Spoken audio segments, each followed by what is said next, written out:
కలియుగ వెంకటనాథుని దివ్య వైభవం వర్ణించలేనిది. ముత్యాల సరాలు, కౌస్తుభ హారాలు, కేయూర కంకణ మణికుండలాలతో అలరారే ఆ శ్రీనివాసుని సౌందర్యాన్ని ఎంతసేపు వీక్షించినా తనివి తీరనిది. నిజంగా అది అపర వైకుంఠం.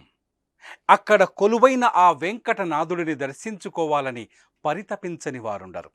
అలాగే అయోధ్యా నగరంలో నవ్య తేజో విరాజితుడై వెలుగులీనుతున్న బాలరాముడిని చూడాలని తపించని వారుండరు. అది కలియుగ వైకుంఠం. ఇది అపర అయోధ్యా నగరం. అక్కడ వెంకట రమణుడు, ఇక్కడ బాల కోదండరాముడు. తాకట్టులో ఉన్న బంగారాన్ని విడిపించి ఆ రోజు ఆన్లైన్ రేటుకే మేము కొంటాం. Sharma gold company. రెండు పవిత్ర పుణ్యప్రదమైన క్షేత్రాలే. భక్తుల రద్దీతో, జన సందడితో, మంగళ వేద నాదాలతో శోభిల్లుతున్న దివ్య భవ్య ప్రాచీన క్షేత్రాలే.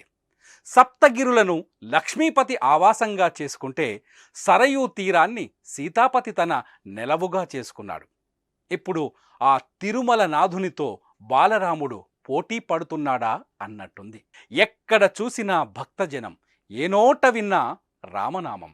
కుప్పలు తెప్పలుగా వచ్చి పడుతున్న ఆదాయం, ప్రసాద వితరణల కోసం తరలి వస్తున్న వస్తు సంభారాలతో నిండిపోతున్న గోడౌన్లు. సమీప కాలంలో ఆదాయంలో ఆ శ్రీనివాసుని మించిపోతాడని అంచనాలు.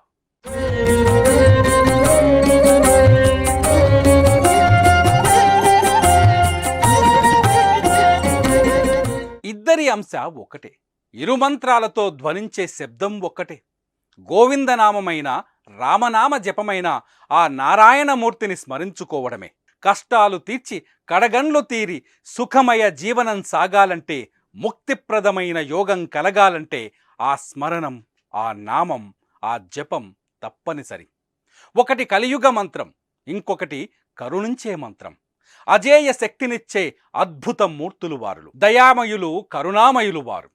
ఆపదల నుండి గట్టెక్కించే ఆపద్బాంధవులు వారు. వారి నామస్మరణం, వారు కొలువున్న క్షేత్రాల సందర్శనం పుణ్యప్రదం. అందుకే ఆ వెంకటనాథుడిని దర్శనం కోసం తిరుమలకు పోటెత్తే భక్తులు అధికం. ఇప్పుడు అదే స్థాయిలో అయోధ్య రామ దర్శనం కోసం వస్తున్న భక్తుల సంఖ్య ఎక్కువగా ఉంది. భవిష్యత్తులో భక్తుల తాకిడి మరింత పెరిగే అవకాశం ఉండడంతో ఆలయ ట్రస్ట్ ప్రత్యేక దృష్టి సారించింది. తిరుమలలో మాదిరిగా అయోధ్యలో కూడా భక్తులు వేచి ఉండేందుకు పెద్ద ఎత్తున గ్యాలరీలను నిర్మించాలని భావిస్తోంది. అన్ని రకాలుగా ఇప్పుడు తిరుమలకు పోటీగా మారుతోంది. ఆదాయ రూపేణ కూడా తిరుమలకు ధీటుగా నిలుస్తుందని భావిస్తున్నారు. ఇప్పటికే అనూహ్యంగా విరాళాలు పోటెత్తాయి. ఇక చాలంటున్నా విరాళాలు ఇచ్చేవారు భారీగా ముందుకొస్తున్నారు. నిర్మాణం కోసం వసూలైన వాటిలోనే ఇంకా వేల కోట్ల రూపాయలు మిగిలాయని చెబుతున్నారు.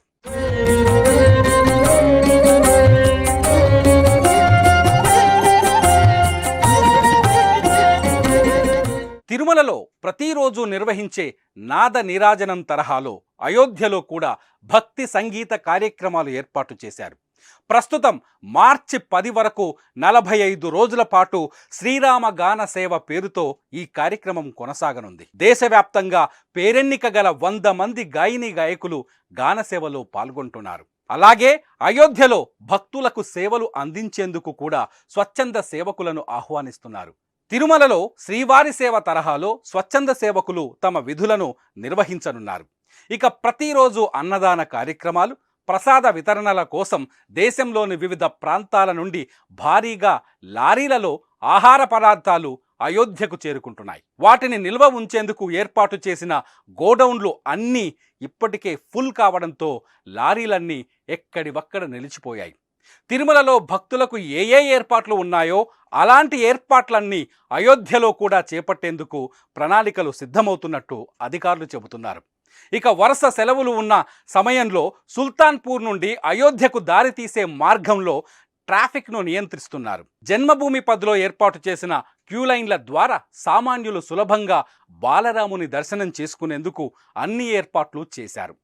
రద్దీని దృష్టిలో పెట్టుకొని ప్రత్యేక భద్రతా ఏర్పాట్లు చేశారు. అయోధ్యలో పరిస్థితులను యూపీ ముఖ్యమంత్రి ఎప్పటికప్పుడు పరిశీలిస్తూ అధికారులకు ఆదేశాలు జారీ చేస్తున్నారు. రాజకీయ సినీ ప్రముఖులు ఎవరు ఇప్పుడప్పుడే దర్శనానికి రావద్దని, ఫిబ్రవరి నెల తర్వాత రావాలని సూచిస్తున్నారు. దీనివల్ల సామాన్యులకు ఇబ్బందులు కలిగే అవకాశాలు ఉన్నాయని అంటున్నారు. రామజన్మభూమి తీర్థ ట్రస్ట్ కల్పించే మౌలిక వసతులకు తోడు పెద్ద మొత్తంలో పెట్టుబడులు పెట్టేందుకు ఎన్నో ప్రముఖ సంస్థలు ఆసక్తి చూపిస్తున్నాయి. ఇప్పటికే వందలాది స్టార్ హోటళ్ల నిర్మాణానికి దరఖాస్తులు పెట్టుకున్నాయి. వరుసగా సెలవులు వస్తే అయోధ్యకు భక్తులు పోటెత్తుతున్నారు. ఉత్తరప్రదేశ్తో పాటు ఇతర రాష్ట్రాల నుండి పెద్ద సంఖ్యలో బాలరాముని దర్శనానికి భక్తులు తరలి వస్తున్నారు. దీంతో దర్శన సమయాలలో కొద్దిపాటి మార్పులు చేశారు. సెలవు రోజులలో భారీగా హుండీ ఆదాయం పెరుగుతున్నట్లు అధికారులు చెబుతున్నారు. రద్దీ తగ్గడం లేదు, భక్తుల తాకిడి ఆగడం లేదు. నగరం మొత్తం కిక్కిరిసిపోతోంది. ఆ బాలరాముడిని దర్శించుకోవాలని, ఆ స్వామి సేవలో తరించాలని, అయోధ్యలో కాలు మోపి మోక్ష సిద్ధిని పొందాలని తరలి వస్తున్న వారి సంఖ్య రోజురోజుకు పెరుగుతూ ఉంది. రానున్న కాలంలో అన్ని రకాలుగా తిరుమలకు పోటీగా అయోధ్య మారడం ఖాయమని భావిస్తున్నారు.